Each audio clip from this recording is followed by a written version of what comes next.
Ministry of Foreign Affairs temporarily halts issuance of 48-page passports due to high demand. Guidelines for the installation and maintenance of biodigesters to be regularized in protection of the environment.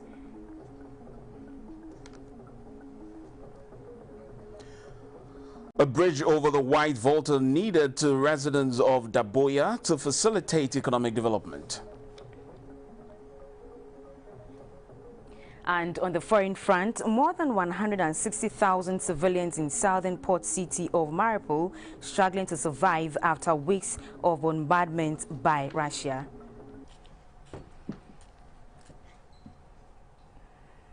A good evening to you and welcome to News Hour right here on GTV and on GBC News. My name is Jonathan Thompson. And I am Samuela Kwoti. You're also streaming live on Facebook and on YouTube at Ghana Broadcasting Corporation. Let's jump into our first story. The Ministry of Foreign Affairs and Regional Integration has announced that due to the surge in demand for the 48-page passport and the challenges with the supply chain, it can only issue the 32-page booklets. The ministry says the appropriate steps are being taken to refund monies to those who requested for the 48-page passports. According to the statement, applicants who applied for the 48-page booklets do not need to submit another application for the available 32-page passport. The conversion, according to the ministry, will be done at no further cost.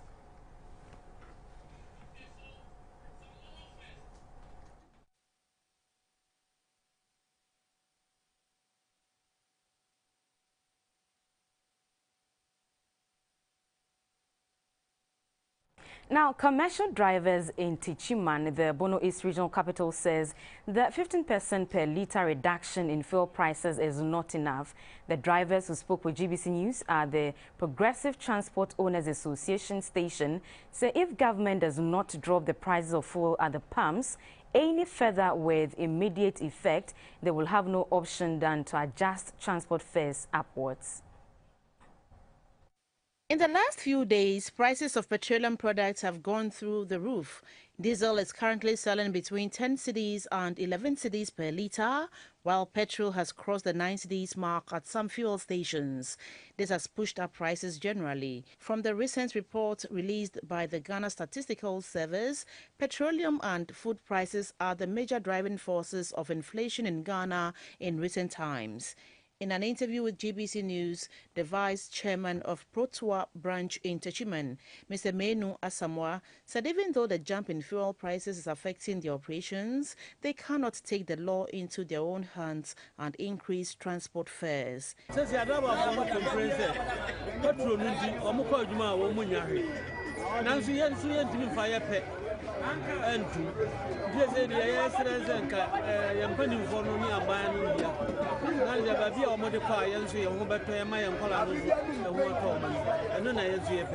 A treasurer of Protua, Mr. George Amwa, appealed to the government to scrap taxes on petroleum products, revamp the Tema oil refinery, and also revive all the collapsed car tire factories in Ghana.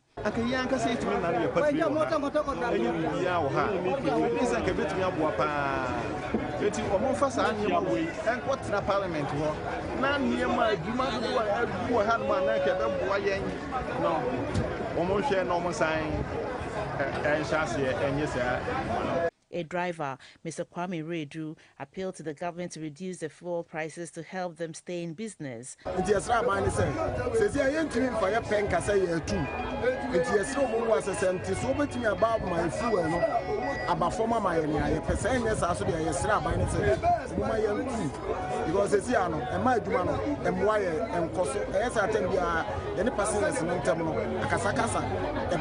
Another driver, Mr. Kwabna Yeboah, said successive governments have always neglected the well-being of farmers and drivers.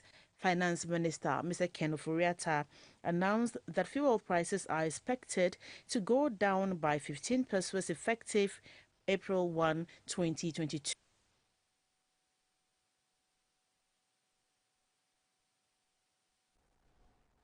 Moving on, the Ministry of Sanitation and Water Resources has launched a manual to serve as a standard for the construction of biodigesters. It is a 96-page booklet which details the installation and maintenance of biodigesters to serve as a guide to artisans and put a stop to the construction of substandard facilities which are affecting the environment. Digesters were introduced into the country a few years ago and currently being promoted by the Sanitation Ministry under its Greater Accra Metropolitan Area Gamma Water and Sanitation Project.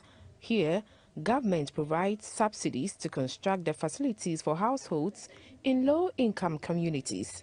So far, over 35,000 biodigesters have been provided in the Greater Accra, and the project is being replicated in Greater Kumasi. The biodigester requires less space for its construction and less costly compared to septic tanks, and so is a popular choice for many households. Due to the increased demand, the private sector responded, leading to the availability of untested forms of biodigester toilet systems on the market. Hence, the need for a manual to regularize the system. The manual adopts a step-by-step guide to the siting, design and installation of the facility. The Minister for Sanitation and Water Resources, Madam Cecilia Dapa, says her ministry in the shortest possible time will begin accreditation for artisans and institutions. A few months from now, the ministry will begin the process of accrediting artisans and institutions who are into the construction and installation of these biodigesters to ensure that the highest environmental standards are maintained. The coordinator of the Gamma Water and Sanitation Project, Mr. George Isiedu, says procurement processes have begun to set up treatment plants to deal with the sludge from the digesters when they are emptied. We have specific bulking material that you have to use, and then you need to have certain dimensions that you need to put in place so that it will function the way it's been designed.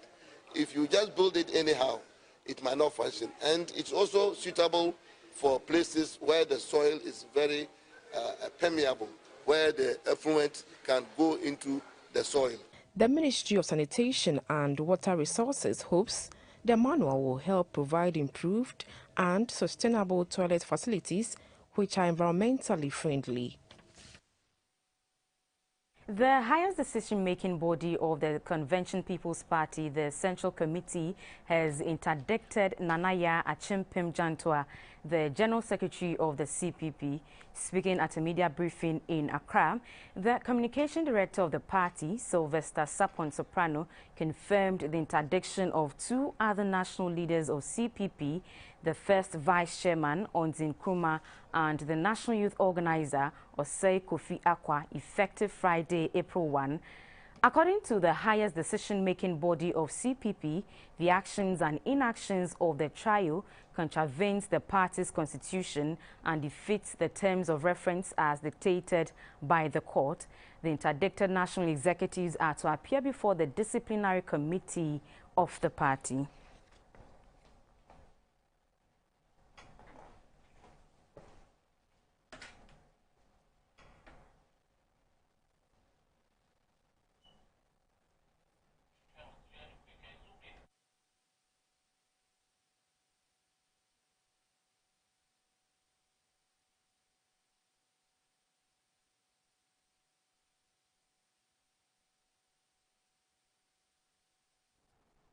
Now let's turn our attention to the media front. Media Foundation for West Africa has held its maiden edition of Investigative Journalism Fellowship Program to send off its first cohort of 10 young fellows who have successfully completed their 5-month training in investigative journalism. The intervention has a broader impact since media and journalism play a critical watchdog role in society, anchoring and deepening democracy. Train participants into refined investigative journalists. The fellowship recruited 10 young fellows to participate in their 5-month training program themed The Time with Next Generation Journalism Fellows. The training module on investigative journalism included mobile journalism, RTI laws, fact-checking, among others, to sharpen their investigative skills. Mr. Joseph Withell, the Commissioner for Human Rights and Administrative Justice, charged the 10 graduates to practice within the law, be thorough, fair and accurate in their reportage. Ordinary citizens are finding it difficult to come forward, especially in the area of corruption. But you who are trained to know what to do, you'll be able to bring it forward. And I'm sure we will be ready to work with you. But having said that, let me also indicate that you must practice your brand of journalism with some responsibility. The Executive Director of Media Foundation for West Africa, Mr. Suleiman Abrahima, said to ensure the media keeps its high standards, Media Foundation for West Africa will continue to help enhance the quality of media output in the country. One of the major steps towards dealing with the challenges confronting us is to break the culture of secrecy and opacity and replace that with a culture of openness, transparency, and accountability. And this is where the power and role of the media as the watchdog and also the fourth estate of the realm come in. Some participants shared their experience during the 5-month marathon training. During our training sessions, it was an eye-opener indeed and a passion shaker. It was an eye-opener because I got to know that all those fears were not worth it, that I could do this work and do it well. Going through this 5-month fellowship, we were taken through how to write our TI requests, and indeed, the law works. Certificates were presented to fellows for successfully completing the program. Cash prizes were also presented to 3 fellows for their outstanding performance during the training. Media Foundation for West Africa is an international non-governmental organization which campaigns against violations and attacks on media in West Africa. We now go to the Ashanti region, and the 2022 First Quarter Public-Private Partnership Forum on Tourism has been held in Kumasi. The event, under the theme Scaling Up Public-Private Partnership for Inclusive Tourism Growth, attracted a large number of industry stakeholders to discuss ways by which the public and private sectors can work together to foster growth of the tourism sector. The Partnership Forum on Tourism, established under Article 42 of the Tourism Act, encourages public-private discussion of pertinent issues that impact the development of the tourism sector in Ghana. The event in Kumasi was organized by the Public-Private Partnership Forum Office of the Ghana Tourism Authority under the auspices of the Ministry of Tourism, Art and Culture. Key areas discussed included creating business linkages among industry stakeholders, assessing funding from financial institutions, standardizing frameworks, developing skill sets that are relevant to the tourism and hospitality sectors, and providing the needed motivation for professionals. The president of the Ghana Tourism Federation, Mrs. Bella Awu, indicated that investment in the tourism sector should be directed to developing the needed tourism infrastructure and training, among others, to make the sector more attractive. We are here today. Almost everybody here, we have our projects on our tables, if not on our phones. We want to work together with you. Not from here, that ends it. The chairman of the Ghana Tourism Authority Governing Board, Mr. Seth Ejaiba, said industry stakeholders need to start looking at tourism as an avenue for wealth creation. There is therefore the need for us to be able to position ourselves to develop the industry to the extent that we will be able to make money, create wealth, to be able to put the country up there. Kenya's High Commissioner to Ghana, Mr. Alifas Barin, commended the organizers for the event, emphasizing that it is the way to go to bring various players together to move tourism forward. Now, the plea from Daboya to the government is for the construction of a bridge on the White Volta to easily connect to adjoining communities. The people say without a properly constructed bridge, businesses have dipped and also put lives of residents in danger. Our reporter Beatrice Senaju has returned from the part of the country. It's 6 a.m. and Dabuya is already busy. Residents are on the move to their various trade and work posts to earn a living. Students are also en route to school. Majority of the people have to travel miles to nearby communities to trade, and this is where their difficulties begin to cross the white water to the other side.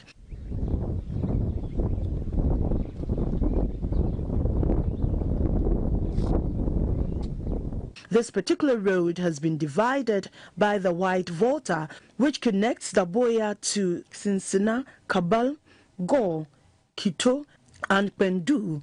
It is also the shortest route to Tamale compared to using the Busunu-Damango road. Students, teachers, traders and farmers here rely on canoes to connect to adjoining communities every day to work, and this comes at a cost.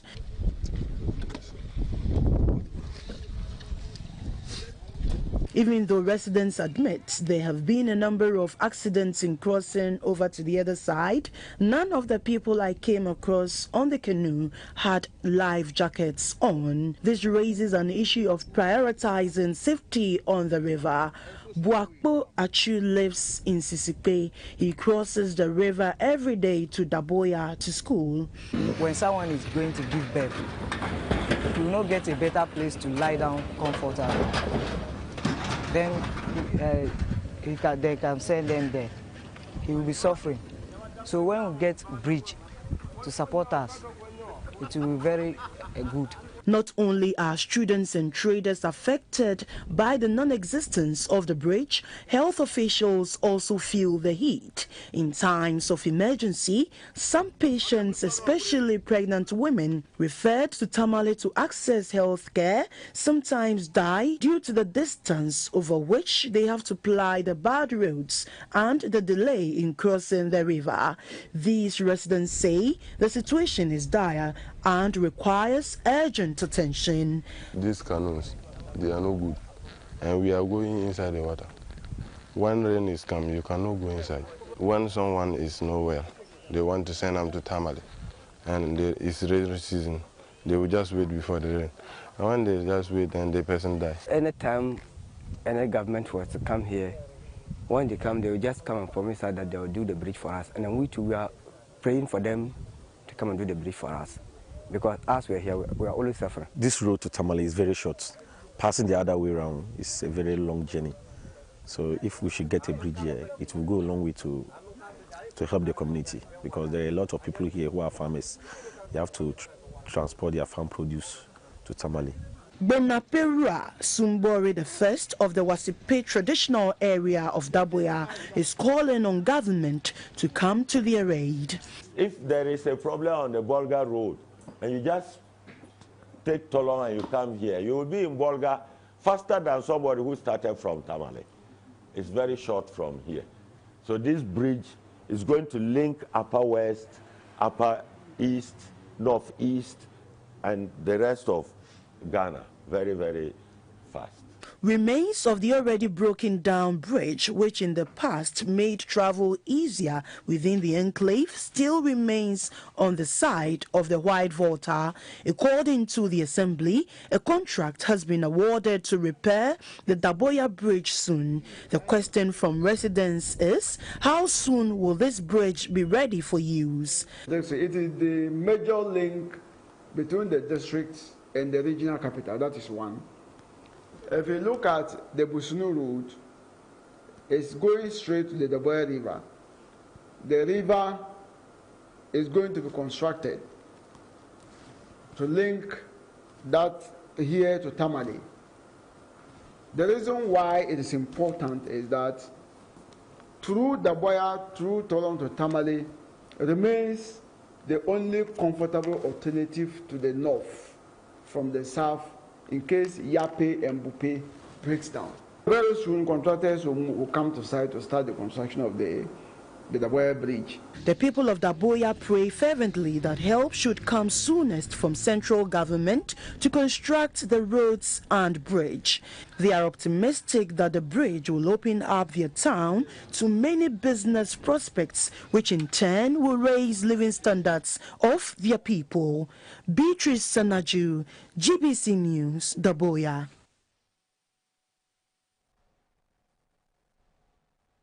A validation forum to firm up a draft medium-term strategic plan for the Zongo Development Fund has been held in Accra. It is part of initiatives to solicit stakeholder inputs into the plan, which will enhance transparency in the administration of the fund. Zongo Development Fund, in compliance with Section 10 of the National Development Planning Commission Act of 1994, Act 58, appointed a consultant to provide technical services for the development of a medium-term plan.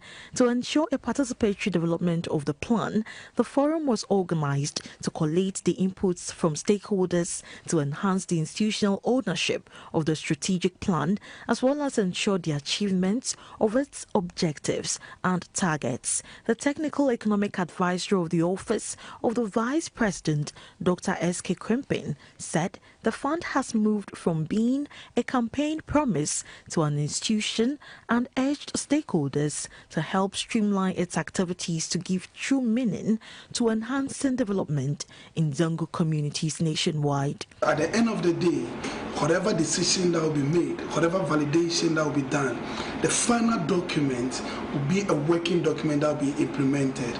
An aide to the National Chief Imam, Mr. Mazak Abubakar Muhammad, lauded the efforts of the fund, which is geared towards alleviating the plight of the Zongo communities. He said the workshop was important because it will help incorporate transparency and inclusiveness in the administration of the fund. There have been several imbalances in our development agenda, and this fund is expected to solve or contribute to the solution to the development imbalances. The Chief Executive of the Zongo Development Fund, Dr. Arafat Suleiman, tasked the stakeholders not to relent in their efforts at striving to enhance the living standards of the Zongo communities. He was hopeful the medium-term plan will help to bring more development projects to the Zongo dwellers.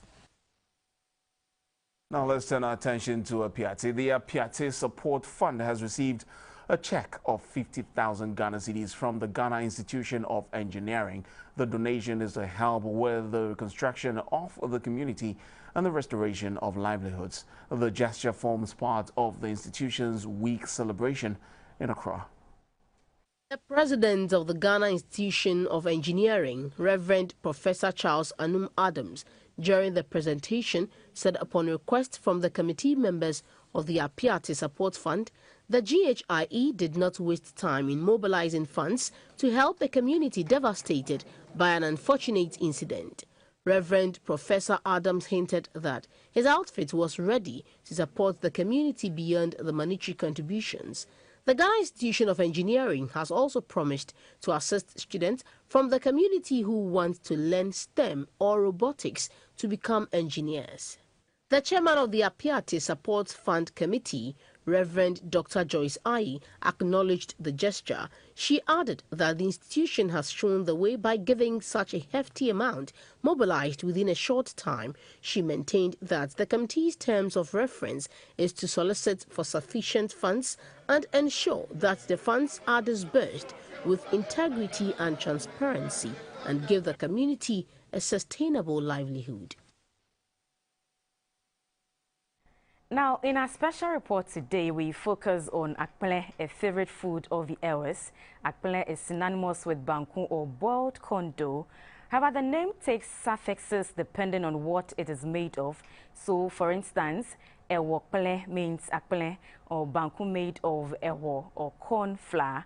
Ayikpele means akpele or banku made of ayiwo or bean flour, and it goes on and on. Each of them is usually matched with or eaten with a particular soup or stew. If only the person preparing it has the culinary skills, the dish can be tantalizing and mouth-watering.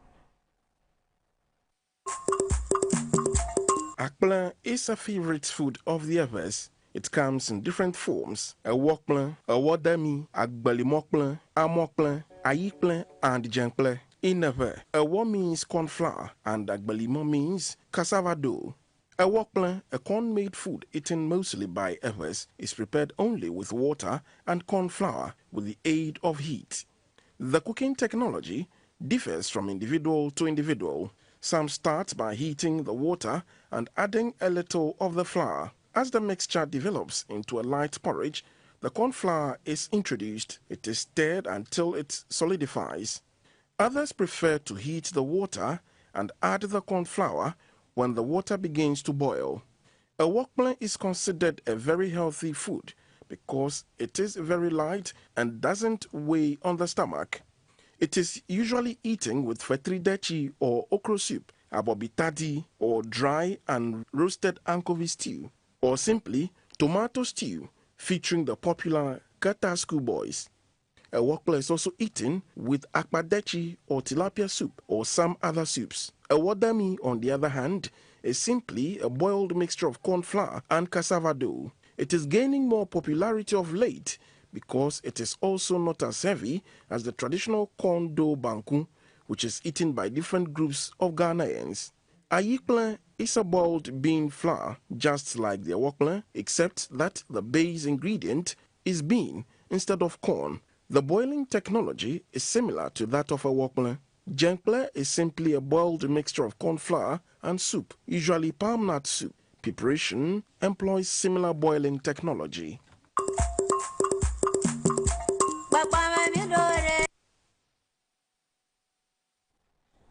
Mouth-watering indeed. And of course, we move on with food.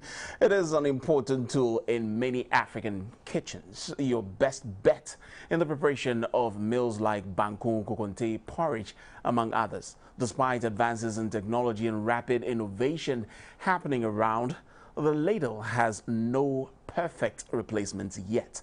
For users, it has been a valuable servant for cooking, but for producers, the production of the benkuta is now a headache due to the scarcity of the raw material, wood, for their work.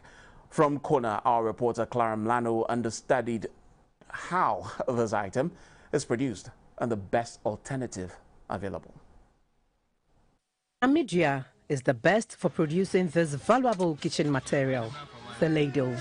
From the heart of the forest in Mampong, the wood is carefully sourced, being the only right species required for producing the ladle for these crafters.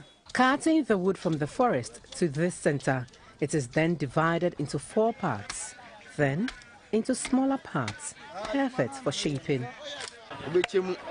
There are 4 sizes. Duration of making the benkuta is between 3 to 5 minutes, depending on one's strength and speed.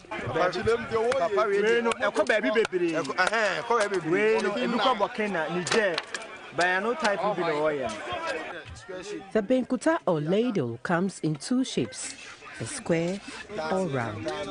Then, some are also crafted to suit the user. So this means it is suitable for a northern and southern market due to the different dishes prepared by the diverse ethnic groups in Ghana.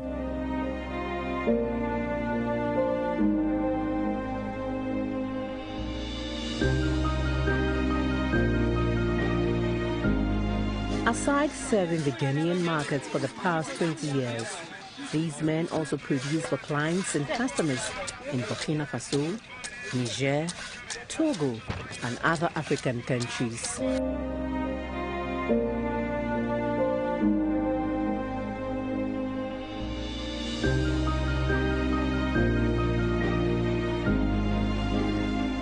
The technique required and strength needed for this duty makes it unattractive to women in that area.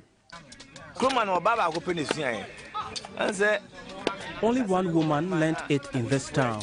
It was assumed that making this ladle was reserved for only men, and that a woman who does it well will not bear children. One may assume that the threat on the country's forests and government's resolve to fight climate change must be a concerted effort. However, despite being not against government's quest to save nature, some measures are affecting their work.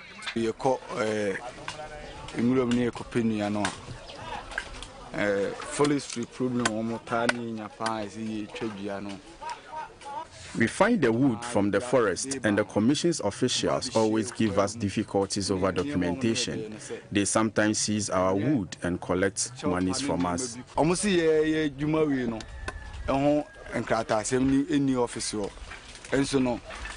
Still now you could trade you near the bar. I'm for so as on by the chair.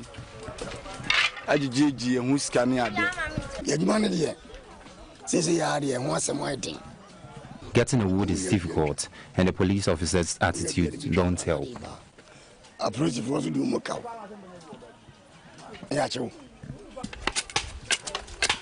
The way to go for them is to have a dedicated parcel of land to plant their own trees and raise the wood for production. Some say they were looking forward to the Ministry of Lands and Natural Resources and the Forestry Commission providing them with some trees as part of the Green Ghana Day.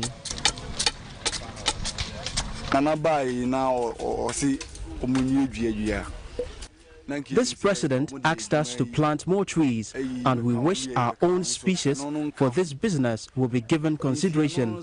We are willing to see to the process.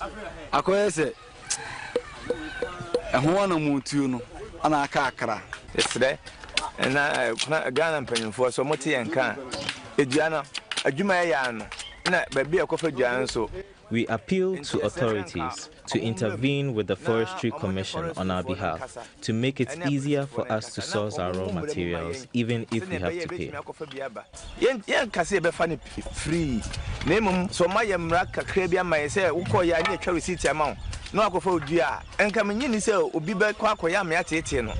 Some children are already learning the trade, earning them some small change. Sitting under this makeshift structure to work for over 2 decades is not beneficial.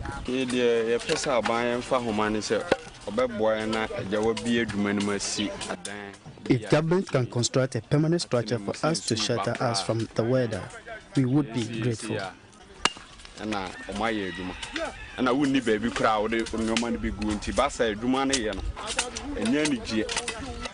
Looking ahead, they want their share of the 1D1F to improve and add value to their products while enhancing the socio-economic development of the area. For GBC News, Clara Mlano reporting.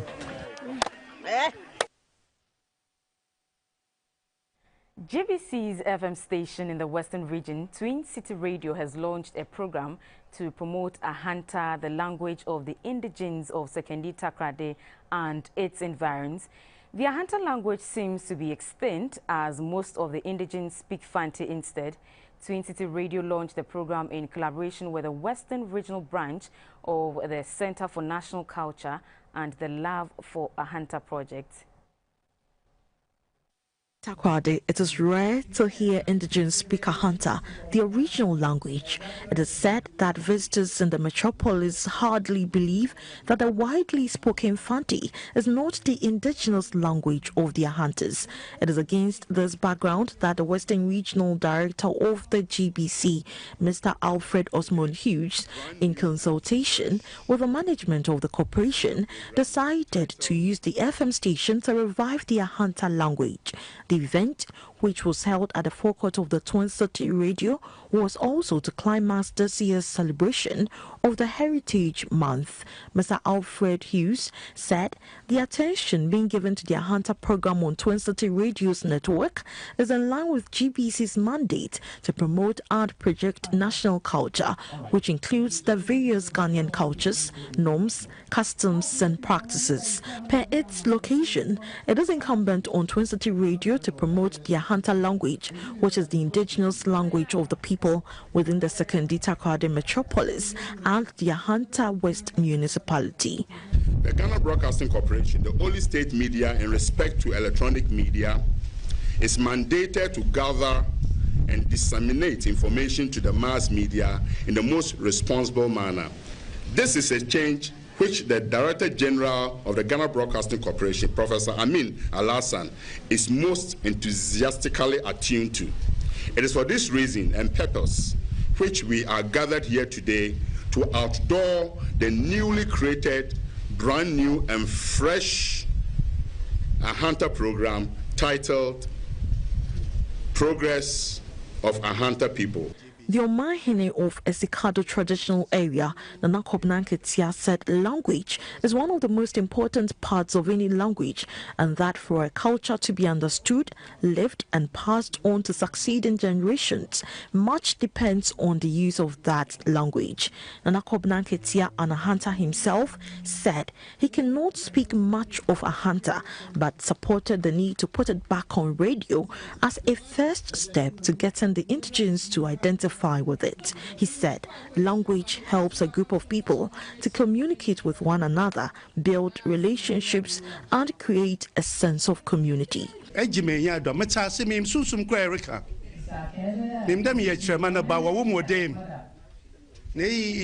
afternoon and I say that Namasa, good morning. Nayanam. Oh no, yeah, it was but making a Kasunsumazi tram. Maybe as a soy Sunsumazi. It's a Micho Nampunam Ejimodren and I Eke Yadren. And Yami Penny Chemo, a Chemajan Wabasin Kohina. The convener of the Love Ahanta project, Reverend Charles Kinatha, also an Ahanta who cannot speak the language, appealed to parents to speak and teach their children to speak their native languages instead of just English. According to him, in most Ghanaian homes today, parents have made English their only language of communication, which makes them feel displaced and even confused. The Permdo Divisional Chief, Nana Ija Kwamina, who chaired the event, commended the Regional Director of GBC and the management of the corporation for the move, emphasizing that it would go a long way to get our hunters to be proud of their language, speak it, and teach their children.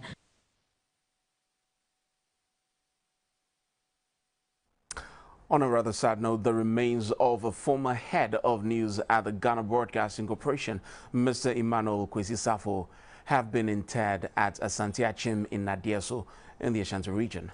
His funeral was attended by staff of GBC, family, and friends. Mr. Emmanuel Kwesi Safo was born in 1947 at Obokweu. He had his primary education at the Anglican Primary School at Obokweu and continued at the Odogono Secondary School. His journalism career started at the Ghana Institute of Journalism and had his first degree at the University of Ghana, Legon. Mr. Emmanuel Kwesi Safo was employed as a reporter by the Ghana Broadcasting Corporation in March 1976. He performed many duties including reporting, production and editorial at Radio Ghana's newsroom in Accra. He produced and hosted GBC's current affairs program, Focus. He rose through the ranks to become the head of news, a rank he held till he retired from active service in 2007.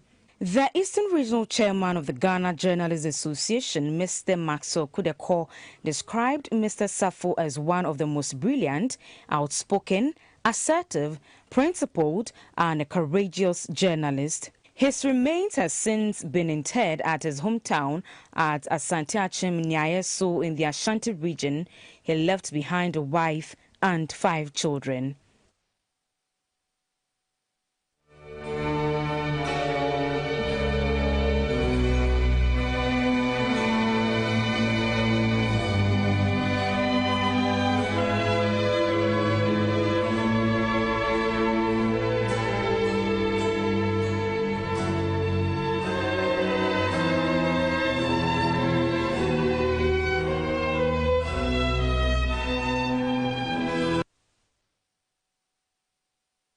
You're watching News Are Live on GBC News and on GTV. Also streaming live on Facebook and on YouTube at Ghana Broadcasting Corporation. We'll be back shortly. Please stay.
Go to school.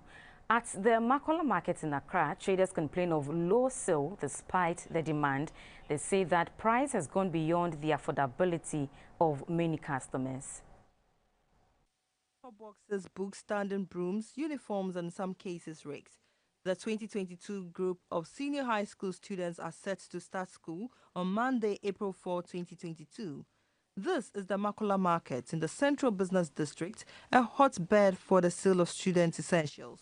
Despite the demand, Madam Alesaki complains of low sales. She says that the city's fall has affected her business gravely. Parents say one for one army. Libya jale one to the stand ake. Well, check what they stop. You know, like a call here and that Ghana court here. Ubahile court jela kind of. The parents are crying now more than when we used to pay fees. All we are pleading for is to live a better life after we strive hard to work. Oh, you know, Masusu. Oh, say, I'm on faint the stores biadi. Court your market dollar. Court your market dollar. Niminka, what citizen guy on your day? Nile dollar. Madam Linda Mensah deals in trunks, chop boxes, and mattresses. She's worried about the constant change in price. A trunk that sold at 90 cedis last year is now going for 120 cedis.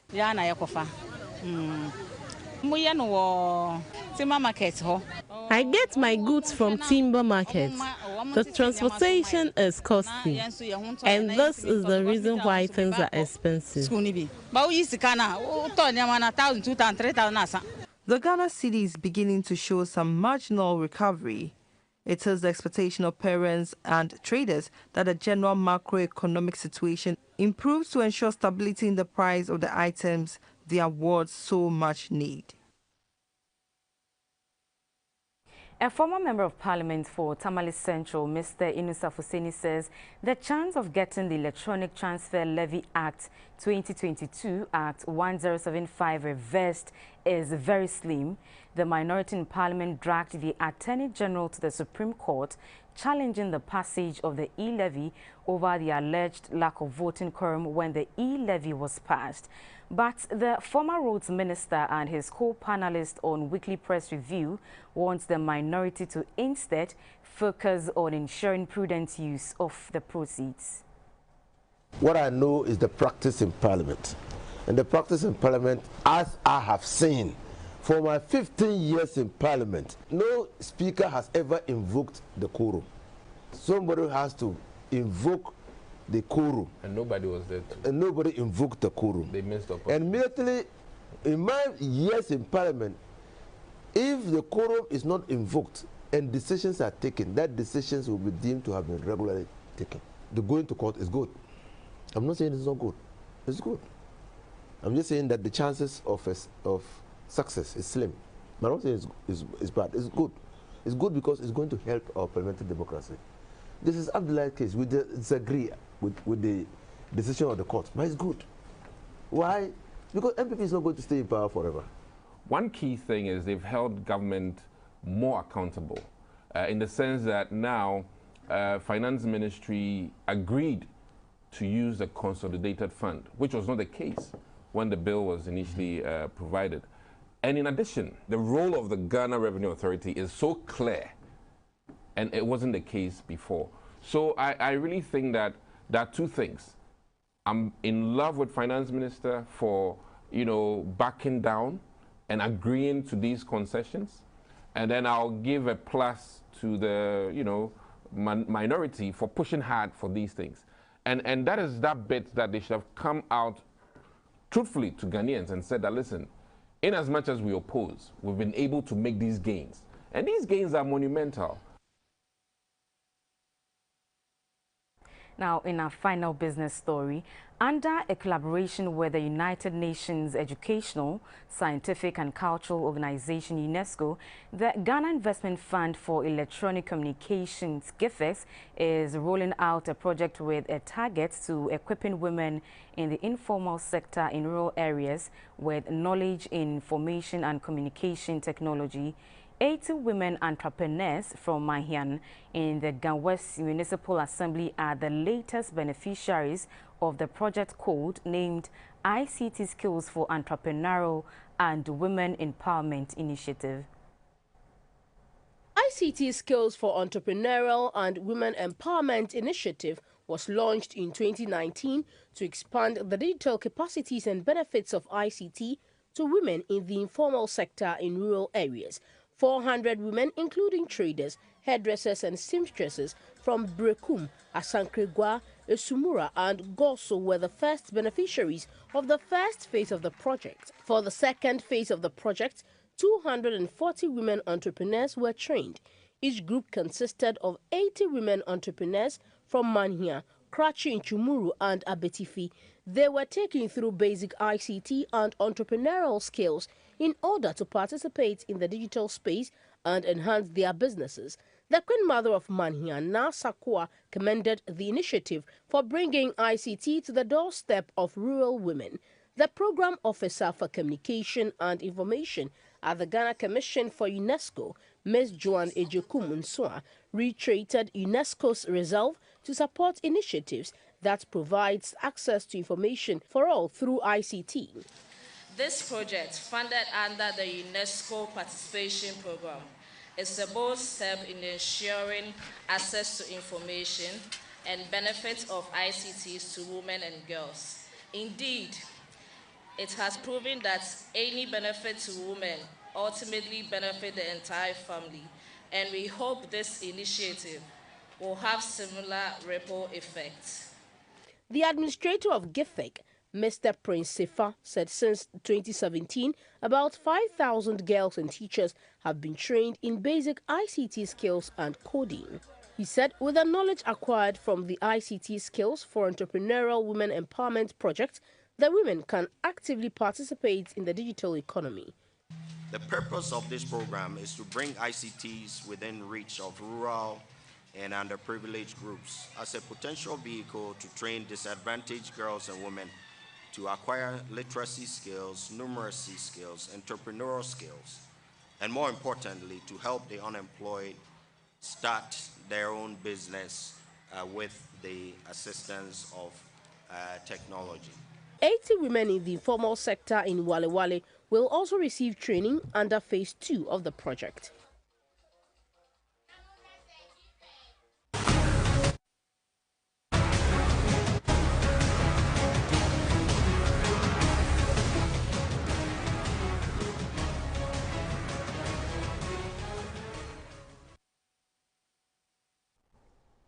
On the international front, after weeks of Russian bombardments in Ukraine, the civilians of the southern port city of Mariupol are reduced to a primitive struggle for survival. An estimated 160,000 people are still trapped in the besieged port city, short of food, water and medicines.